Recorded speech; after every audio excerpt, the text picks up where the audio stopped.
தரையில் ஒரு பெரிய கல்வெட்டு இருக்குது. அந்த தரையில் செதுக்கப்பட்ட கல்வெட்டில் இதே கல்வெட்டு ஆக்சுவலாக வந்து இன்னொரு மண்டபம் இருக்குது. அது வந்து ராமானுஜ மண்டபம்னு அந்த மகிஷாச சமர்த்தி மண்டபம் உள்ளே போய் பாருங்கன்னா வராக மண்டபம் போகிற வழியில் ஒரு காட்டுப்பாதை மாதிரி ஒன்று இருக்கும். அங்கே ஒரு மண்டபம் இருக்குது, அதுலேயும் இருக்குது. அதில் சிற்பங்கள்லாம் அழிஞ்சு போயிடுச்சு. இதில் என்ன சொல்கிறதுன்னா,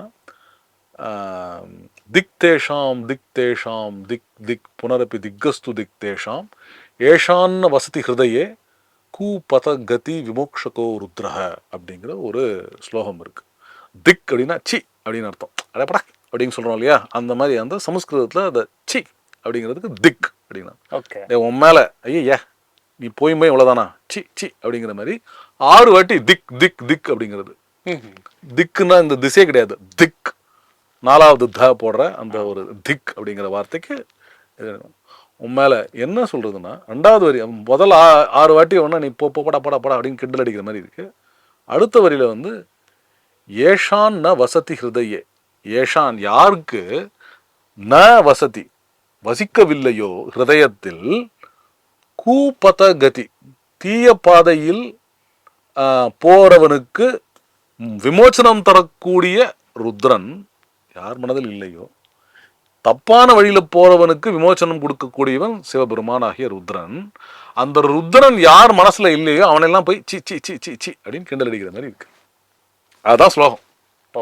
இது வந்து எதுக்குடா ஒரு பெருமாள் கோயிலில் சிவன் யார் மனசுல இல்லையோ அப்படிங்கிற ஒரு அர்த்தத்தில் ரொம்ப வருஷமா வந்து சந்தேகப்பட்டு, இது வந்து ஒரு கருத்து என்ன ரொம்ப வருஷமா நிலவுச்சுன்னா, பரமேஸ்வர பல்லவன் ஒரு நரசிம்மன், வாதாபி கொண்ட நரசிம்மனுடைய பேரன் அவன் தான்.